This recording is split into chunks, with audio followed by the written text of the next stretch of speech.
Constitution की spirit है। और इस स्पिरिट के खिलाफ हमारे भारत सरकार के गृह मंत्री ने इस देश के सारे चीफ मिनिस्टर्स को एक पत्र लिखा है। कौन अपराधी है, कौन अपराधी नहीं है, इसका फैसला कोर्ट ऑफ लॉ में होगा, लेकिन कास्ट, रिलीजन अथवा रेस के आधार पर यह फैसला नहीं होगा।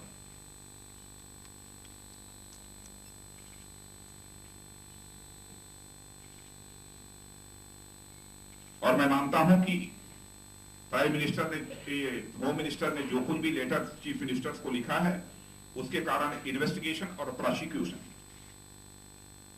दोनों प्रभावित होगा।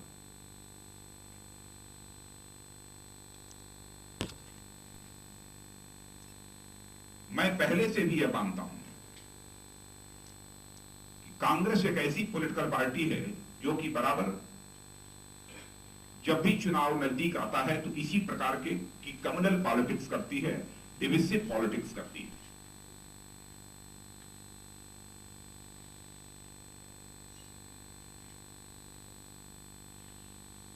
भारत में आज तक कम्युनल हार्मनी यदि इस्टेब्लिश न होने के लिए कोई भी रेस्पॉन्सिबल है तो कांग्रेस पार्टी। या तो अंग्रेजों ने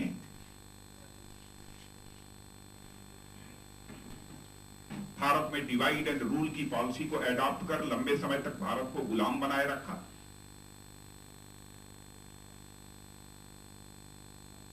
और अंग्रेजों के चले जाने के बाद अंग्रेजों की इस डिवाइड एंड रूल की पॉलिसी को किसी पॉलिटिकल पार्टी ने इंडिपेंडेंट इंडिया में एडॉप्ट किया है तो कांग्रेस ने एडॉप्ट किया है।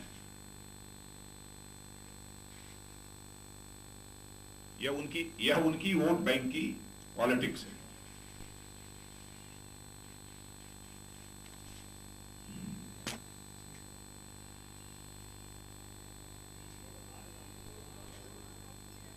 और इसलिए मैं भारत सरकार के प्रधानमंत्री जी से यह मांग करता हूं कि गृह मंत्री को यह निर्देश दें कि जो पत्र लिखा गया है चीफ मिनिस्टर्स को, उसको विड्रॉ किया जाए।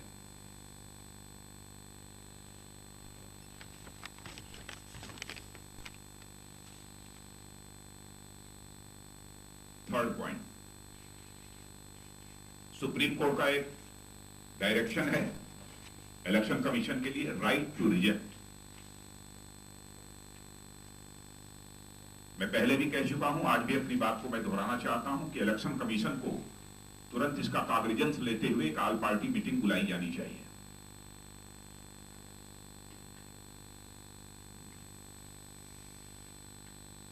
और सुप्रीम कोर्ट के इस डायरेक्शन को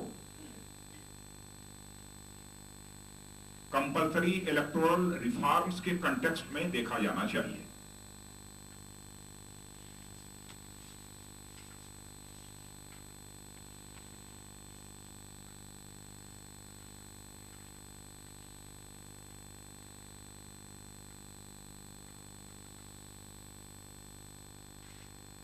मैं ये भी कहना चाहता हूं, पहले भी मैंने कहा था, लेकिन प्रधानमंत्री जी ने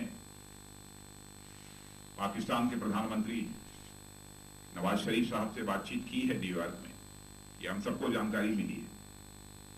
भारतीय जनता पार्टी का यह मानना था कि जम्मू कश्मीर में और देश में टेरर और न्यूयॉर्क में टॉक, ये दोनों साथ नहीं चल सकते।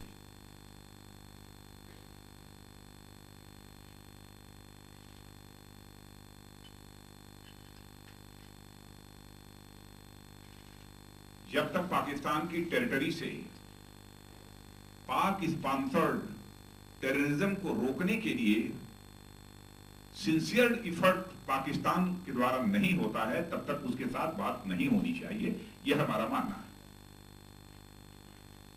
और सीधे प्राइम मिनिस्टर को तो कम से कम करनी ही नहीं चाहिए।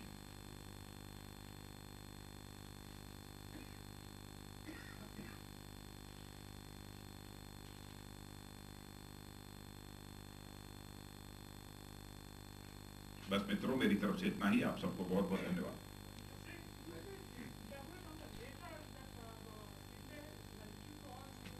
जी। जो चीफ मिनिस्टर ने लेटर लिखा है उसके बारे में मैं बताऊं क्या है? हाँ, एलैबोरेट। अच्छा, इलेबोरेट। अच्छा, नहीं, आज ही सारे न्यूज़पेपर्स में ये आज खबर आपको पढ़ने को मिली होगी, जिसमें कि भारत के होम मिनिस्टर ने सारे चीफ मिनिस्टर्स को एक लेटर लिखा है, जिसमें उन्होंने लिखा है कि no innocent Muslim youth should be detained और हैरेस्ड.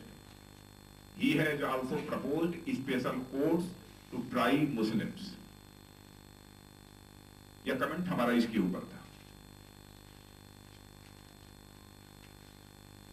और मैंने जैसा कहा कि यह कॉन्स्टिट्यूशनल स्पिरिट के खिलाफ है, और मैंने कॉन्स्टिट्यूशन की आर्टिकल 14 और आर्टिकल 15(1) को भी मैंने कोट किया है.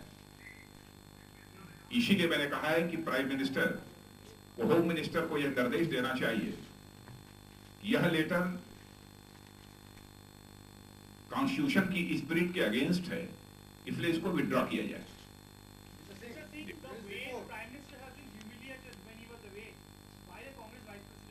यह फैसला प्राइम मिनिस्टर को करना है. प्राइम मिनिस्टर इस समय विदेश में है, शायद अभी तक वापस नहीं आए, इसलिए मैं उस संबंध में कुछ नहीं कहूंगा. प्राइम मिनिस्टर यदि देश के बाहर हैं तो पूरे देश के वह प्राइम मिनिस्टर हैं, पूरे देश को रिप्रेजेंट कर रहे हैं. अब वो आने के बाद जो मुझे कहना होगा मैं कहूंगा, लेकिन मैं कहना चाहता हूं कि जिस तरीके से ह्यूमिलिएट किया गया है उन्हें, यह पूरी कंट्री का एक डिसरेस्पेक्ट है, और इसको सोनिया जी सचमुच एक प्राइम मिनिस्टर और इस कंट्री के रेस्पेक्ट को लेकर कंसर्न हैं, तो उन्हें या तो वाइस प्रेसिडेंट को कहना चाहिए, कांग्रेस के वाइस प्रेसिडेंट को, कि वो रिजाइन करें अथवा अपॉलजी टेंडर करें.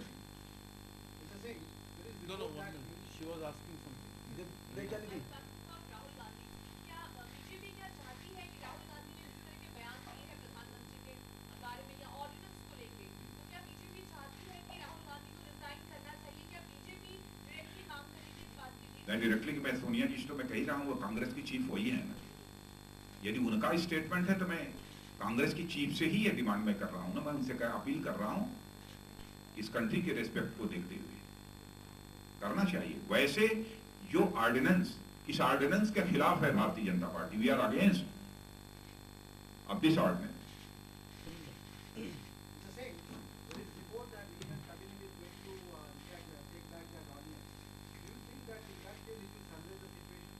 इट मीन वो समाधान हो सकता है.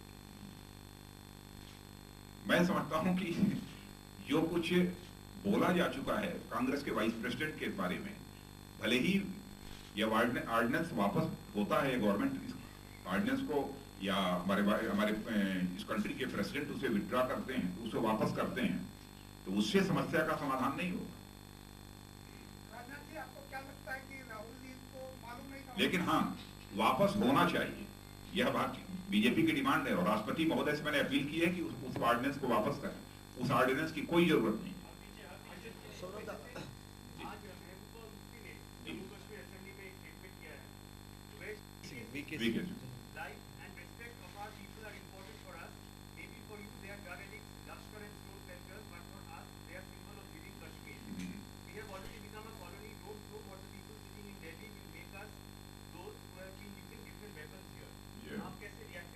अभी रिएक्ट नहीं करेंगे, पहले मैं पूरा स्टेटमेंट देखूंगा, उसके बाद मैं रिएक्ट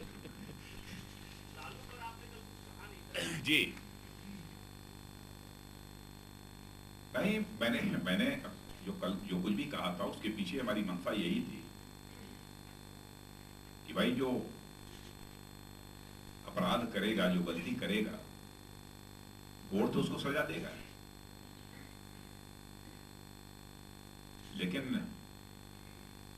बहुत सीरियसली मैंने कॉग्निजेंस लिया हो, ऐसा नहीं है.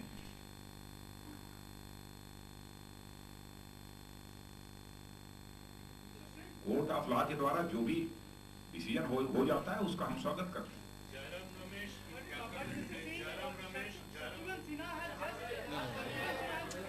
Please,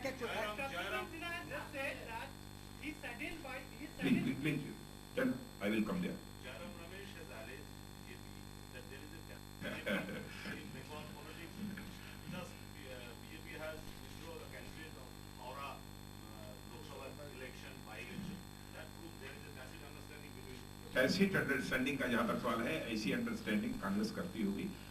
हमारी अंडरस्टैंडिंग यदि किसी के साथ होती है तो बिल्कुल क्लियर, ओपन, उसमें हम कहीं कुछ छिपाते नहीं है किसी से। जयराम रमेश ने कहा है कि ये जो चुनाव है 2014 का बीजेपी नहीं लड़ेगी, आरएसएस लड़ेगी, क्या कहेंगे? वही मैं कह रहा हूं ना कि सचमुच ये लोग तो कम्युनलाइज करना चाहते हैं 2014 के इलेक्शन को, कुछ नहीं। आरएसएस कोई पॉलिटिकल पार्टी नहीं है। RSS is the socio cultural organisation of this country, and that is the biggest voluntary organization of this world.